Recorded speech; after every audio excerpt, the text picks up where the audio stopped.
Along the shores of East Africa's Lake Tanganyika, a highly complex animal society flourishes. These are olive baboons.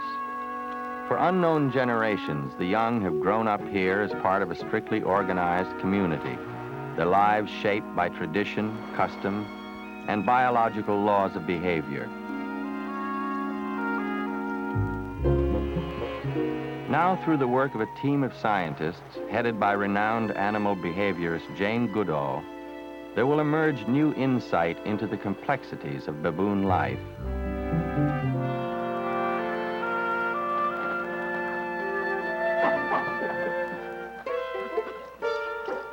The study of a single troop and of the individual relationships within it will provide a uniquely personalized account of the baboon's daily life.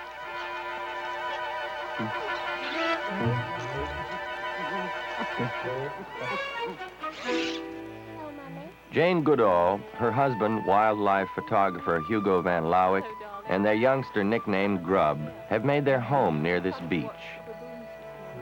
For most of his 6 years, Grub has grown up among these baboons. The baboons have learned to accept and ignore their human observers, and undisturbed, they carry on their natural lives. The males yawn in threat. Over bits of food on the beach, over sex and dominance, their daily existence is often punctuated by sudden violence.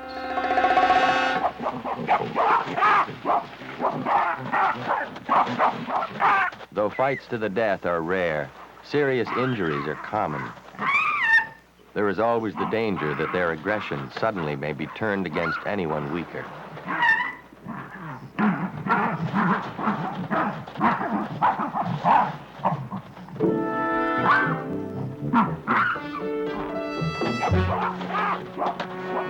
The study of baboons and their behavior is for Jane Goodall an exploration into the origins of the behavior of man.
Beyond the shores of Lake Tanganyika, infant baboons share the forest and part of their lives with chimpanzees.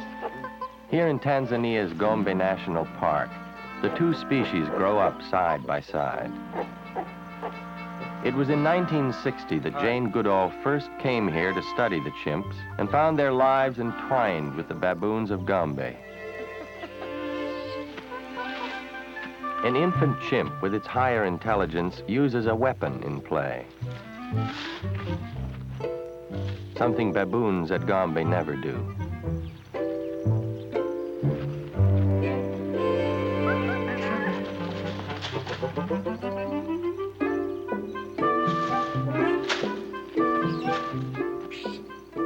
At Gombe, the study of chimps continues, and from it has emerged a separate study of baboons.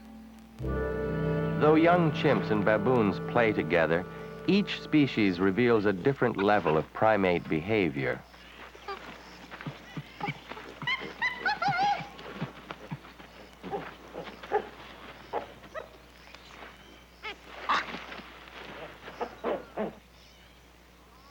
Jane Goodall's work with the wild chimpanzee has contributed to the scientific redefinition of man. Now she and her husband, Hugo Van Lauwick, follow a more primitive animal, the baboon. a primate evolving toward life on the ground. This study will take them back even further into the prehistoric origins of man's behavior, to the time when man too left the trees for open ground.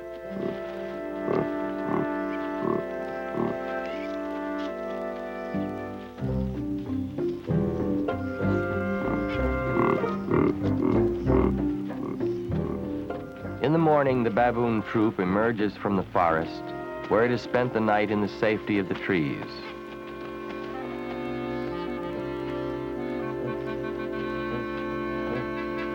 Some 40 members strong, they will often spend part of their day on the open beach. Here, they can be readily observed and filmed.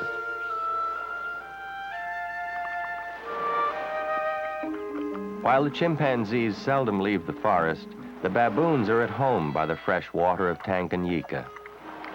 Jane has named them Beach Troop.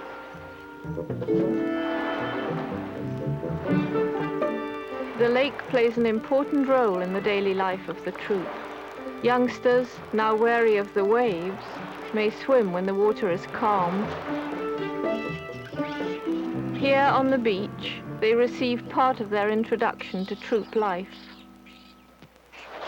Play can be fiercely competitive, the earliest test of strength and aggressiveness. From observing their play, we can often guess which of the baboons will be dominant and which will be subordinate. During play, the young baboon learns the strengths and weaknesses of his peers and begins to discover his niche in this society. He also learns, when play turns to aggression, how he may be protected by his family. With a threatening yawn and eyebrows flashing white, a juvenile confronts a youngster who finds safety in his brother's arms. For protection, a youngster may regularly turn to one particular adult male. Grinner is the highest-ranking male of all. He is the leader of Beach Troop, and when he confronts a subordinate male, he forces him to relinquish his place. This act of displacement is a reminder to the troop of Grinner's power and status.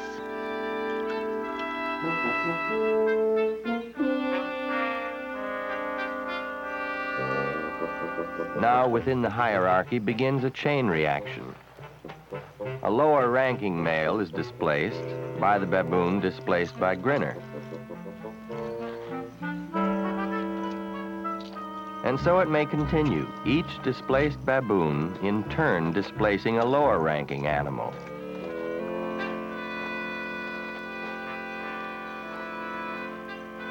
In a baboon troop, each individual has his own rank and knows his place.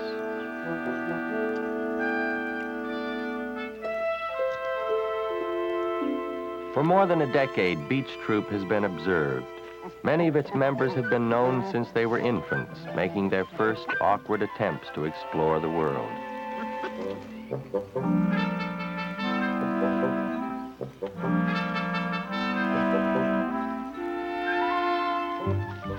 Within the security of the troop, the infant is protected and indulged. While he still retains his black coat, almost any mischief goes unchallenged.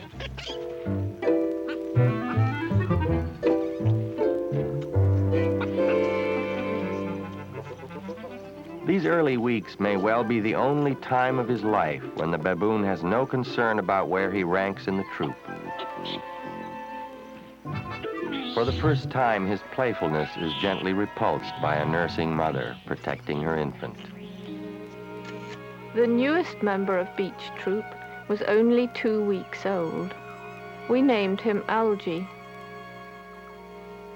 Auntie, a female who had not yet born an infant, was irresistibly drawn to Algie. Apricot, Algie's mother, was extremely apprehensive, but her anxiety was allayed when Auntie began to groom her. It seemed, though, that this was but a device by which to reach the infant.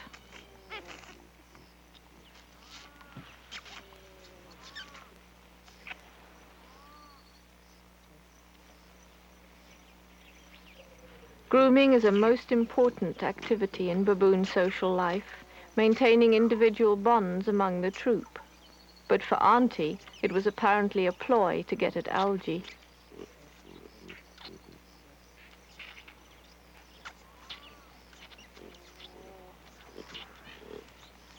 Apricot was not to be deceived. She held the infant close, and Algy, having been disturbed, began to suckle. Auntie was still determined to hold the infant, and Algy was caught in a tug-of-war. Finally, Auntie had the infant she had tried so hard to get, and inexplicably cast it aside. Perhaps she was trying to show Apricot that she did not mean to kidnap the infant. But apparently Apricot wasn't taking any chances. A consorting couple emerging from the forest means potential trouble in the troop. For the next few days, while the female is in heat, the male will try to keep her from all the other males.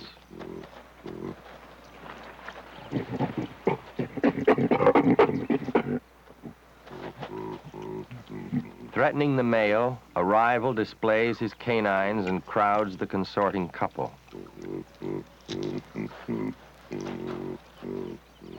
The consort attempts to move the female beyond his rival's reach.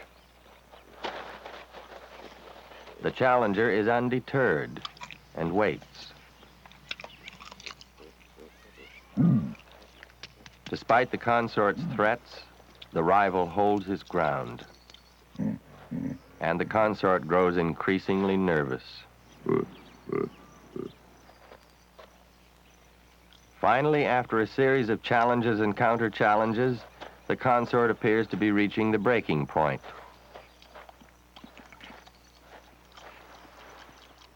Then a defiant threat from the rival, and the consort charges.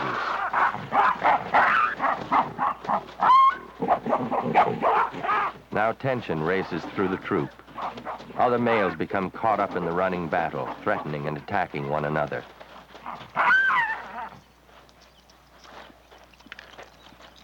To protect himself, a frightened young male suddenly grabs little Algy from his mother and carries him off. With an infant in his arms, this low-ranking male was in little danger of attack, as his aroused and aggressive superiors continued their free-for-all, and the consort still defended his female. As long as the young male held on to Algy, he would probably be safe from the fighting around him.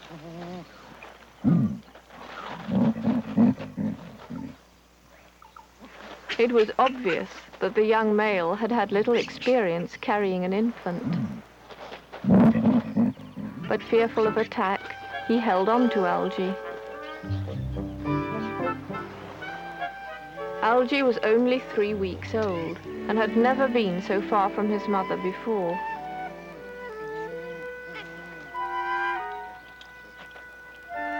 As the tension around the embattled female and her consort appeared to diminish, the young male began to lose interest in Algy.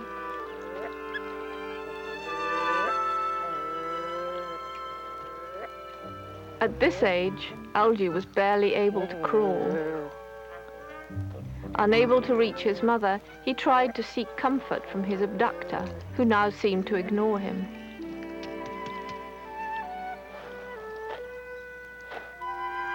Algy looked for his mother and cried.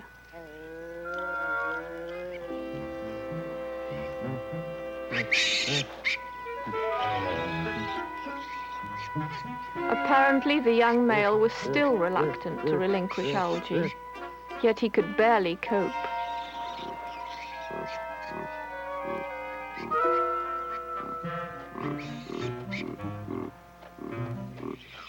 And poor Algy hung on for dear life as his mother approached, powerless to help. Although Apricot's eyelids flashed in threat, she could not attack a male.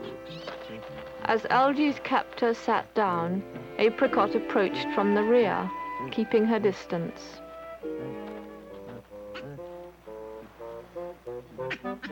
As the tension on the beach subsided, Algy was allowed to return to the security of his mother. His ordeal was over. Now, with special interest, we would follow his progress.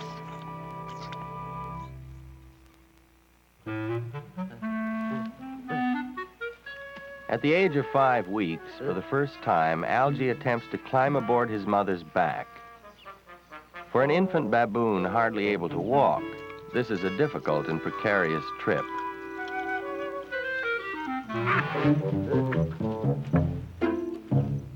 Until now, Algy has always ridden hanging underneath, but soon he will be too big. Learning to ride is a major milestone in the life of a growing baboon.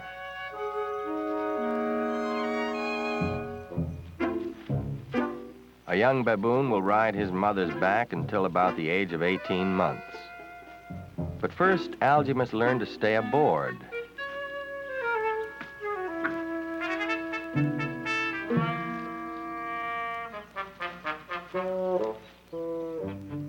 Algy must learn to ride in the event the troop must flee from danger. But now his greatest enemy is gravity.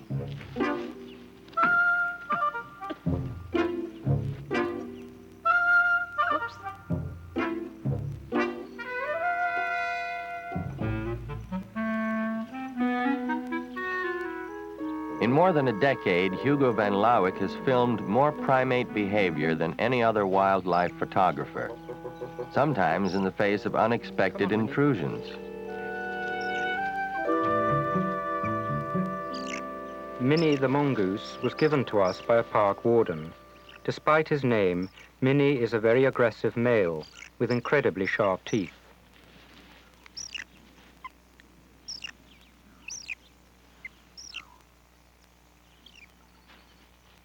Minnie has become something of an honorary member of Beach Troop and a formidable playmate for the young baboons, who are fascinated by the camera lens and by their own reflection.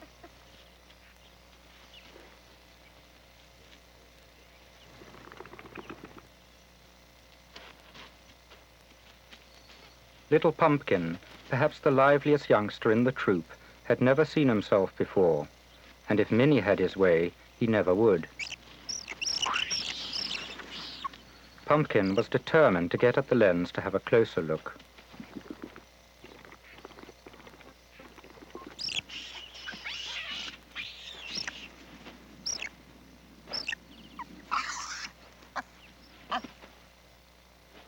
Pumpkin would not be deterred.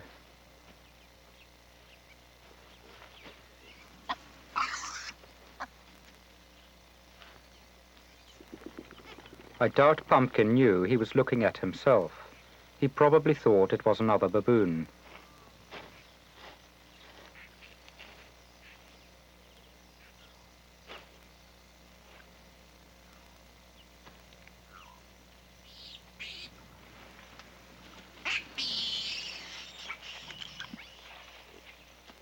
Unable to play with his own reflection, Pumpkin looked for companions that were real. Algy, in his mother's arms, rests from his attempts to ride. But Pumpkin wants to play.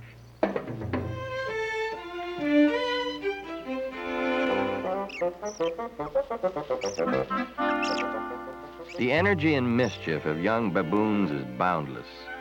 But Algy's mother seems not only to tolerate them, but to be totally oblivious.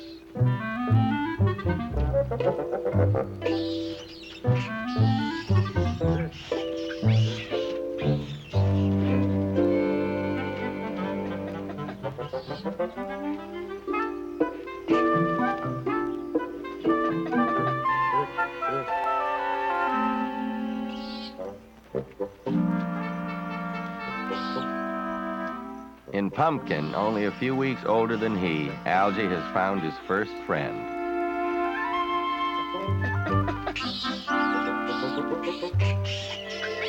In the excitement of play, Algy had not noticed his mother heading for the forest to feed.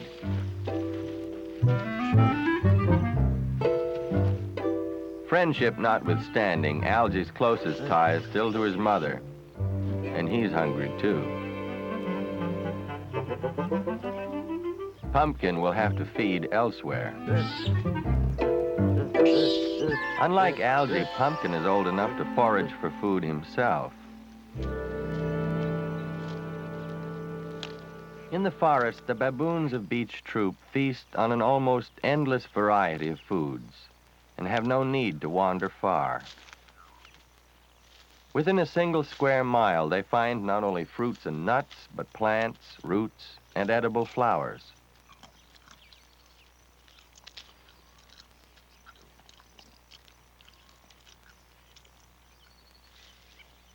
Once thought to be a strict vegetarian, the baboon also eats insects, fish, and on occasion meat.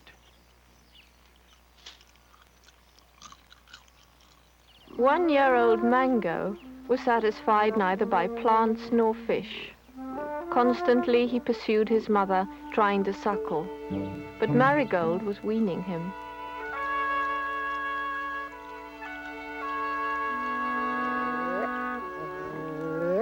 For Mango, this was a difficult time. It was not that he needed milk. He was upset by his mother's rejection. By rejecting Mango's attempts to nurse, Marigold would force him to become more independent.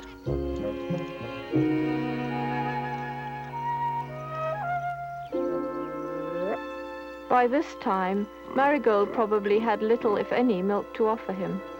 Yet Mango persisted. Nagging and moaning, he was relentless. Finally, Marigold could take it no more.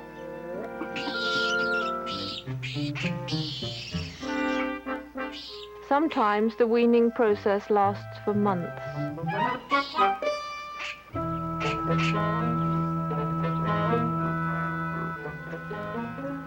For the Baboons of Gombe, the oil palm holds a favorite delicacy. Baboons may store the gathered palm nuts in special pouches in their cheeks to be eaten at leisure.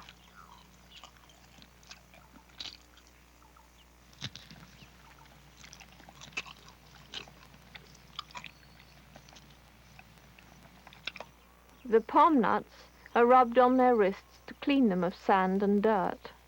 Baboons are very fastidious about their food.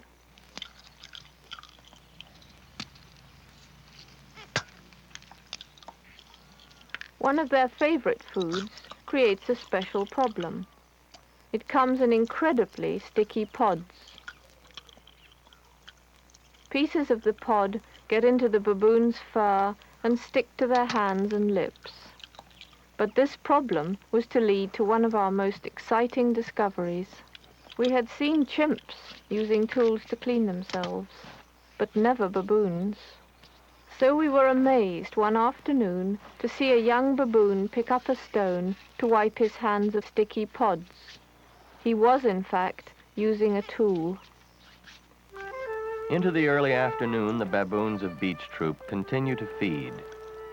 As they get their fill, those that have been foraging on the edge of the forest wander back onto the open beach.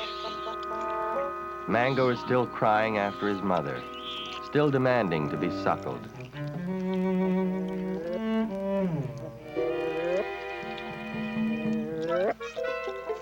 Marigold, at least for now, relents. She may be worn down by Mango's persistence, or perhaps from stuffing herself. She's just too lethargic to care.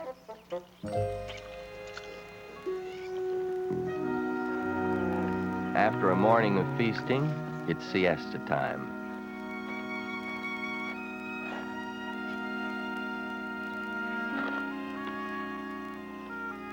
With stomachs full, Beach Troop rests in the heat of the midday sun.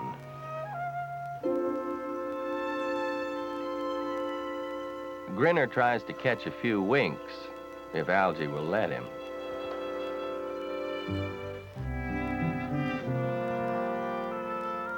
A young male on a log finds it difficult to get comfortable. And he's not the only one with trouble.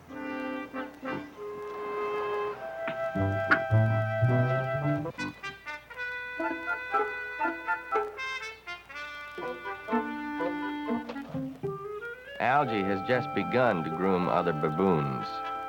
but Grinner seems unimpressed.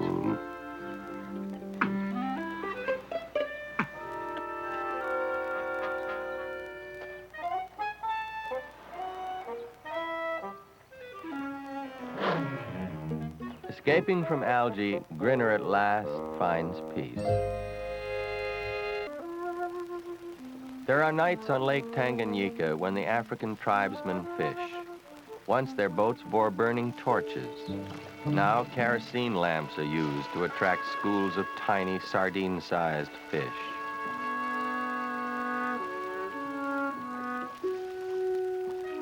The fishermen pursue their catch with hand nets. And when the fish are running, they will fish through the night till dawn.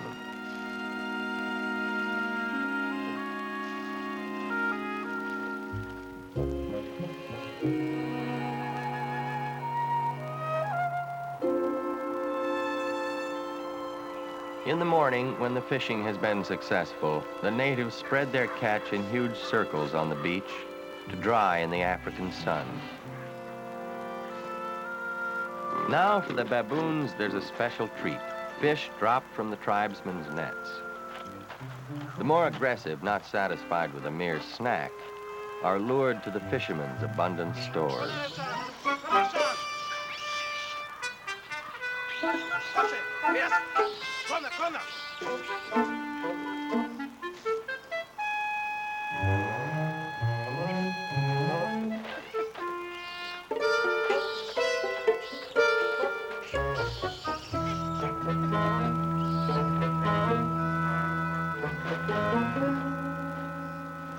One old male, nicknamed Fudge, cantankerous by nature and seemingly frustrated as he competes with higher-ranking males for fish, redirects his aggression to lower-ranking baboons.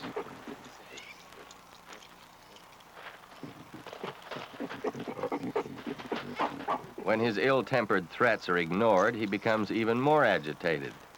He paces around the beach looking for subordinates to harass.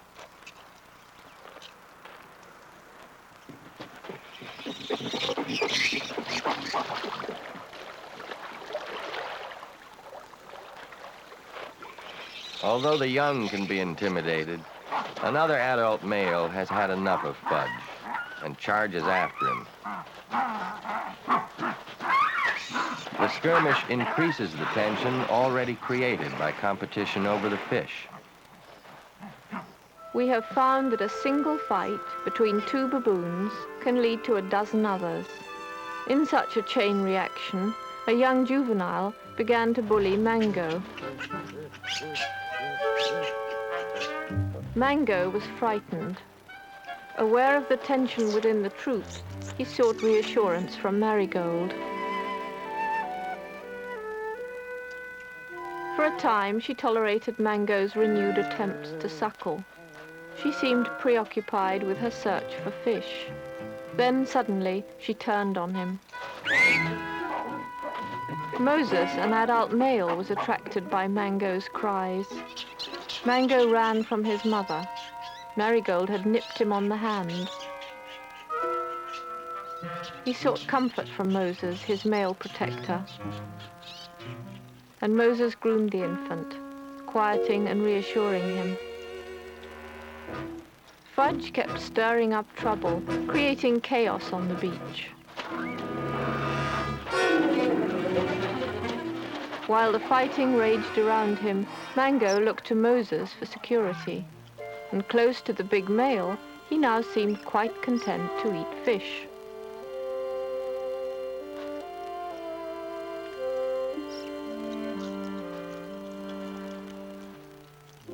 Old Fudge was relentless in his agitation.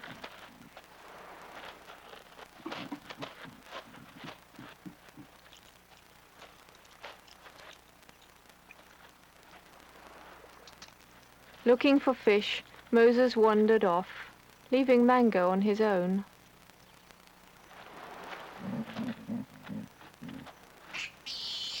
Suddenly, Mango was attacked by a young juvenile.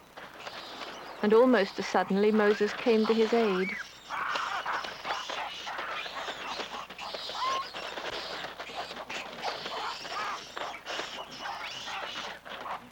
Mango's troubles were not over.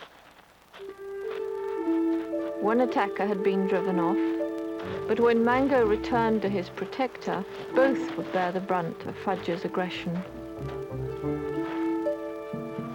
Moses moves Mango away, but Fudge follows, crowding and threatening.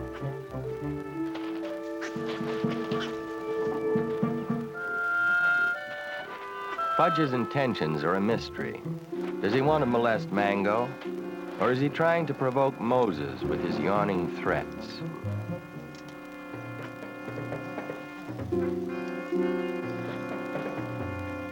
Mango clings to Moses as Fudge moves behind them.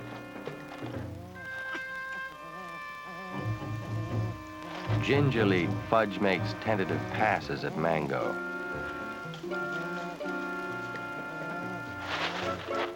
Moses is apprehensive now. Then what we might take as the ultimate insult, a tail in Moses' face.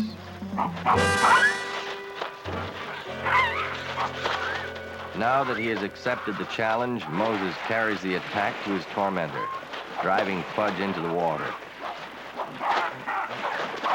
Desperately, Fudge tries to fight back, but he is no match for Moses. And Moses pursues him across the beach.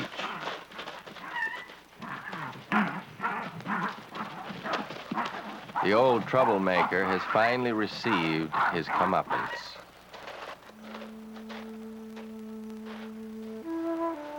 Marigold, Mango's mother, found him lying on the beach. Sometime during the skirmishes, he had been bitten in the back. He was seriously wounded. Now, at the end of the day, Algy and the others began to make their way back into the forest to the safety of their sleeping trees.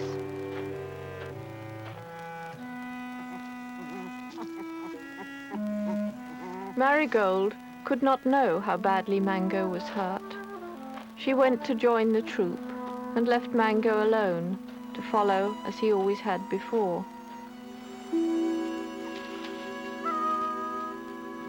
Algy still was young enough to ride, but Mango was expected to walk. And so he tried, with one leg almost paralyzed.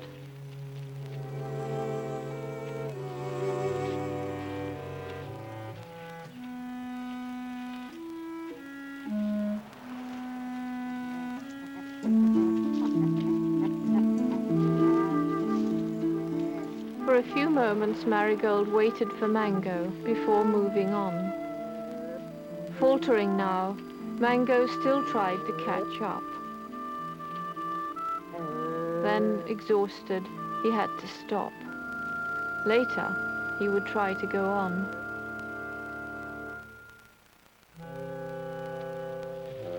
During the week following his injury, Mango finds his legs becoming more and more useless.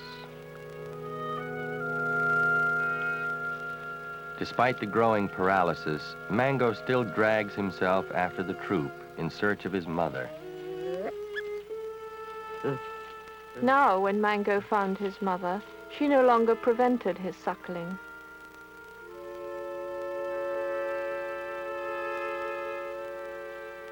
We were convinced that Marigold was once again producing milk to feed her crippled youngster. With both legs now paralyzed, Mango could no longer sit astride his mother's back. He could only cling to her desperately. As we followed Mango for more than a week, we began to believe that he had a chance, that though crippled, he might survive.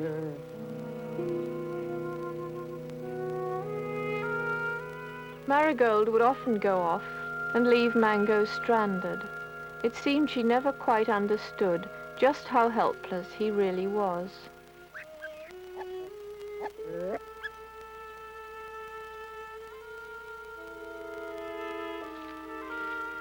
Marigold responded to Mango's cries and returned to help Mango down.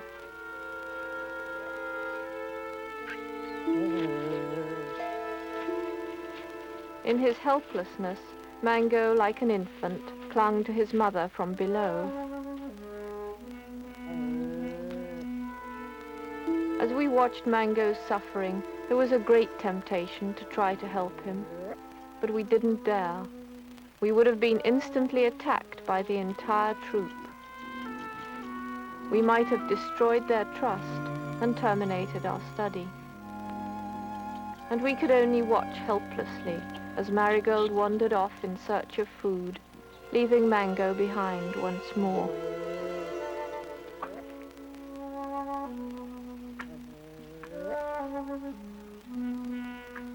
As Mango limps after his mother, he is intercepted by a group of juveniles.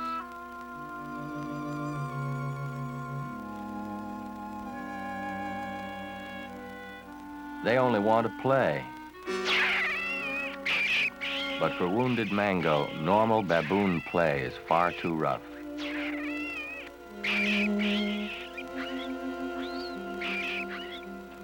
Abruptly, Mango's torture ends. He is free to continue his search for his mother.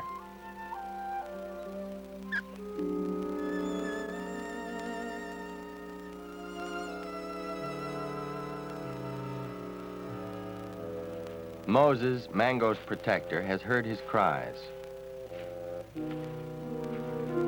He finds Mango by a clearing, picking at his wound.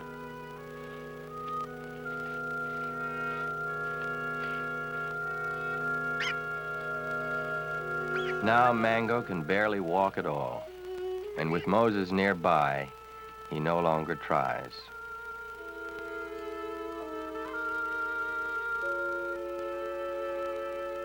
Patiently, Moses stands guard, waiting for Marigold.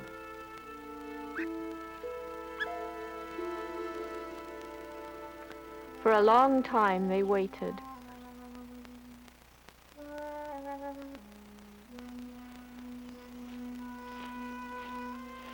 Marigold had been feeding in the forest nearby, and when she arrived, Moses was able to go his way. When Marigold found that Mango was unable to follow her, she picked him up and carried him into the forest. For 10 days we had followed Mango's struggle, but now it was over. He was to die in the forest, and we were never to see him again.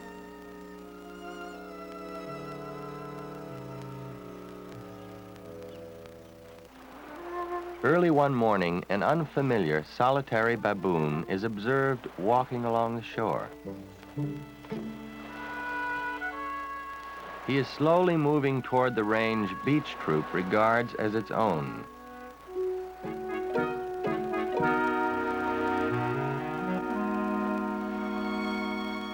We have not yet discovered why young adult male baboons leave their home troops and try to achieve dominance in neighboring ones. Each has his own technique for gaining admission.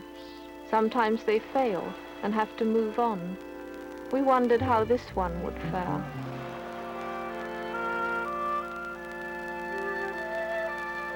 For several days, the stranger, a huge male, kept his distance and observed the troop.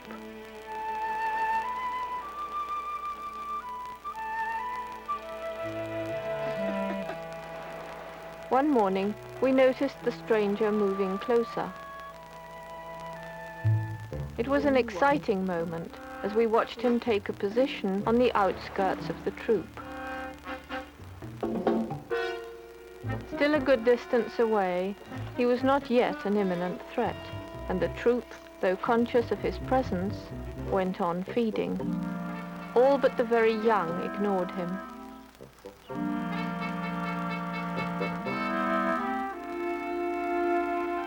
Only a few curious juveniles approached the stranger, but before he could join the troop, stranger would have to confront the troop's adult males.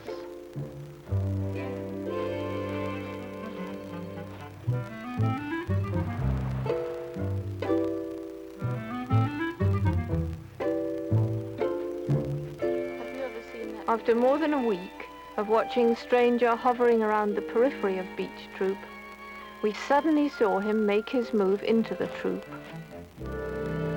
Stranger advanced past the youngsters and females, who had nothing to fear from him, directly into the heart of Beach Troop, and a face-to-face confrontation with the troop's dominant males.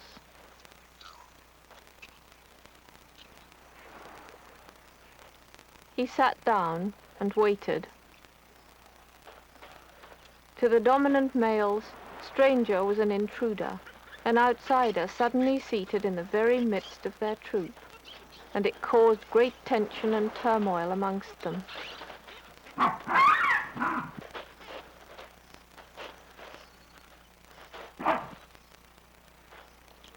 Stranger stood his ground.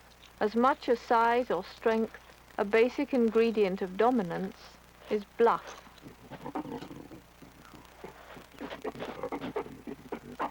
The constant grinding of his teeth revealed that Stranger too was nervous.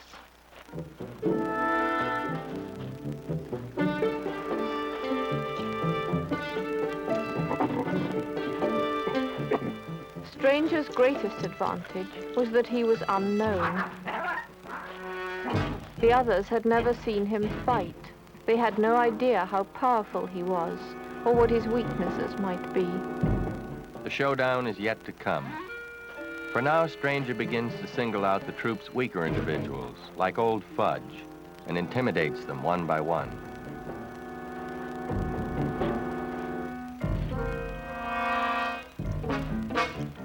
The dominant males become increasingly apprehensive. A young male clutching a baby for his protection is easily unnerved.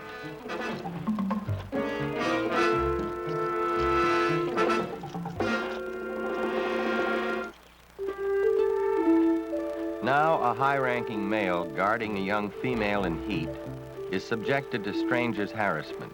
He neither attacks nor threatens, but follows them relentlessly.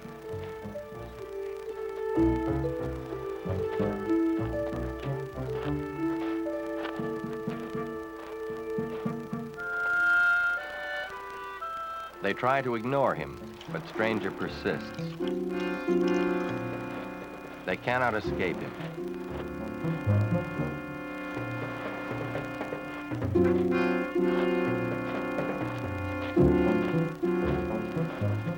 Suddenly, the couple breaks away, and the male begins to groom the female for comfort.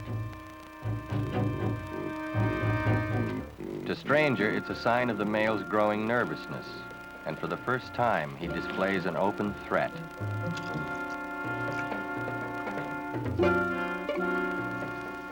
The challenge is not accepted. The male refuses to respond to Stranger's threats.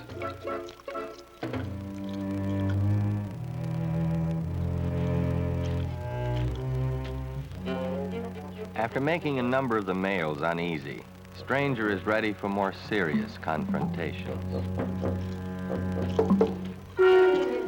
Down to the beach, where the most dominant males have congregated. It's time for a showdown.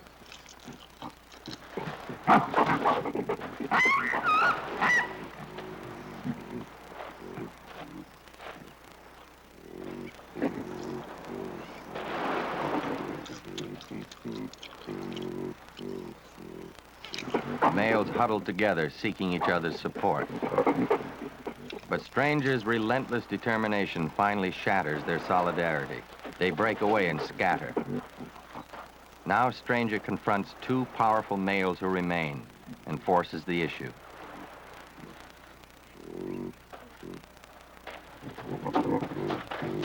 At last, the battle is joined. It's 2 against 1.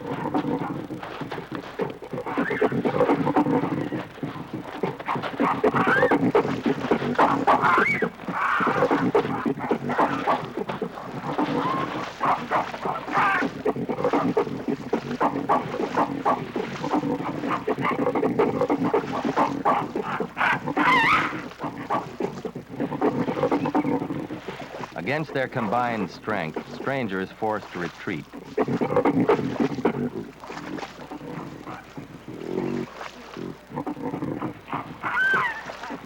If he gives up now, he may have to leave the troop forever.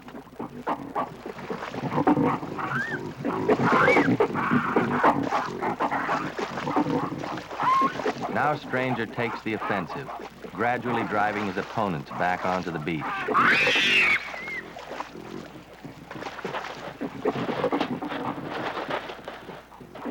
The last round will be fought on the beach. Stranger turns and faces his challengers, who begin to force him back into the water. Suddenly, Stranger attacks. As one opponent drops out, the other is hurled onto his back. Stranger charges up the beach, turns, and engages his opponent once more.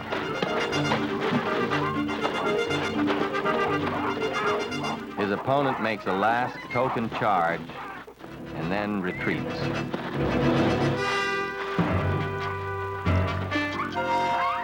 Wounded by Stranger's sharp canine teeth, this member of Beach Troop, at least, has had enough. For the victorious Stranger, this was only a beginning, the first encounter in his struggle upward in the hierarchy of the troop.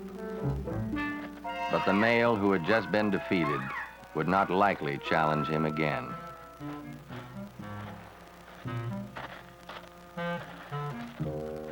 During the battle, Grinner had remained aloof. Now, to the leader of the troop, Stranger made a submissive gesture, and Grinner responded. Stranger had a place in Beach Troop. As we watched Stranger's progress, we were seeing him very much as the troop did, a powerful, determined animal, feared by the males, attractive to the females.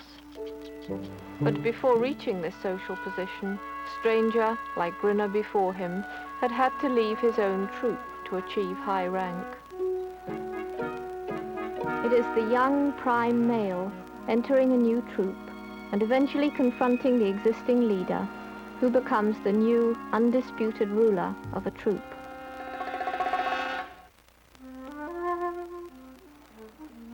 A house on the beach of Lake Tanganyika has become home for Jane Goodall and her family. Here in the heart of East Africa, they are not alone.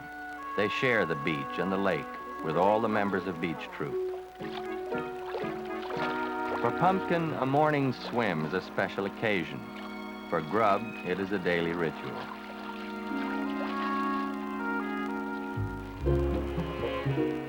The watchful male has no apprehension over Grub. Grub is no threat to Pumpkin. To Jane Goodall and the male baboon, it seems perfectly natural that Grub and Pumpkin should share the lake.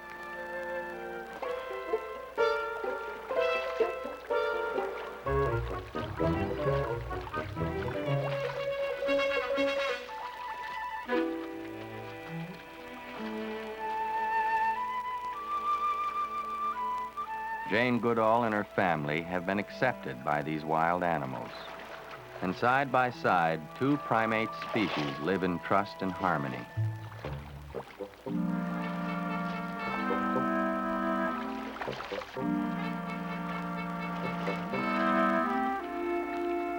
Although Grub has grown up among the baboons, he has learned never to interact with them or affect in any way their natural behavior.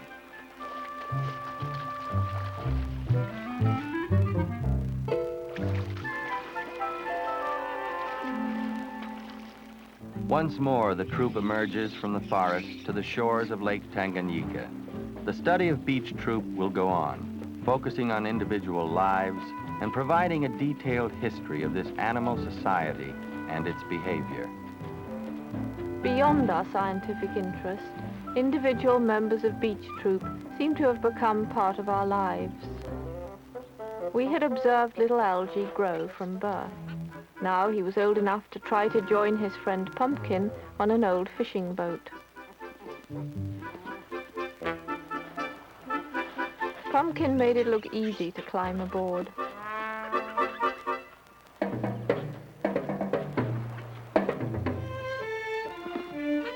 Pumpkin was back and tried to help.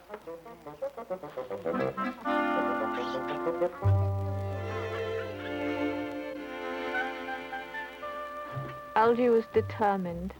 He would not give up.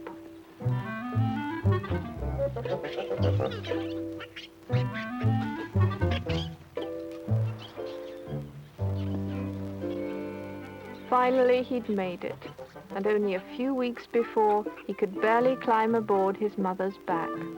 Who knows? Perhaps we'll see the day when Algy will become the ruler of a troop.